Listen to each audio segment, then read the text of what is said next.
good morning. Nandito ulit tayo ngayon sa ating regular na tutorial session. Sa ngayon, ang ating pag-aaralan naman ay kung paano maglagay o magtalaga ng tao na magmamanage sa isang Facebook page. Alright, simulan na natin. Ready na ba ang lahat? Okay, so first step, mag-login ulit tayo sa ating Facebook. Ayan, nakalagin na ako. And then, pupunta tayo sa ating Facebook page. Ayan, pinindot ko na. Dito sa arrow na ito, makikita natin yung ating Facebook page. Halimbawa, ang gusto kong lagyan ng tao, na karagdagang tao na magmamanage ay ang Hawkesbury School na page. Pipindutin ko siya. And then, hintay tayo habang dinadirect tayo papunta doon. Huwag maiinit.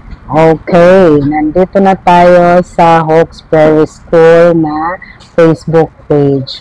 Ngayon, pindutin natin yung, pupunta tayo doon sa setting. Kaya pinindot ko yung sa taas.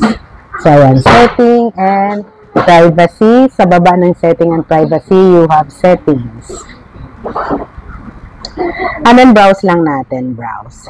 Tapos, dito sa audience and visibility, meron tayong sunod-sunod dyan. Page details, how people find and contact you. Tapos, pagdating mo dito sa baba ka pa, merong page setup.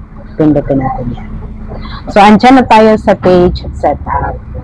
So, dito, merong ang name ay Hawkesbury School, page access, to help manage your page and control who has access to it. So, yan ang pipindutin natin.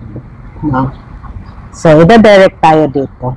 Ngayon, yung mga tao na may access dito sa page ng Hawkesbury School na page ay ako, si Teacher Kim, si Teacher Juliet, si Teacher Olive, at saka si Teacher Vince. Ngayon, magdadagdag ako ng isa. Pindutin natin ang Add New. Alright. Then, next lang tayo.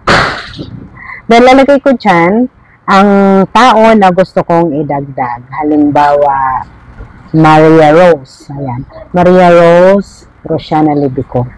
Ayan. Ngayon, i-on lang natin ang mga bagay na pwede niyang gawin or ina-assign natin sa kanya. Halimbawa, insights. See how the page, content, and ads perform. I-on ko yan. Ads, create, manage, and delete ads for the pages. I-on ko yan. Sa content naman, create, manage, or delete posts, stories, and more as the page. Ayan. I-on ko lang lahat. So, yan. And then, give access. Siyempre, enter ko ang password.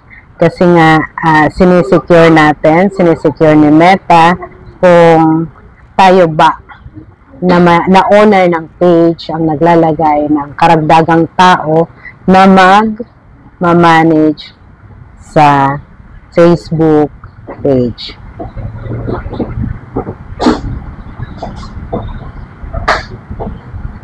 Ayan na. Try natin. Kanina nakakalimutan ko na yung password. Ayan, confirm. So, tingnan natin, no? Andyan na. So, ayan na. Guys, as you can see, makikita ninyo na si Maria Rose may task to access. Ito na. Invited na siya na mag-manage sa ating Facebook page. Kailangan i-accept niya yan. Otherwise, sa loob ng 30 days.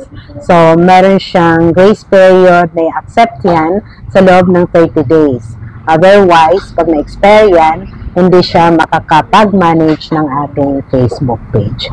So, yun lang for now. Bye-bye!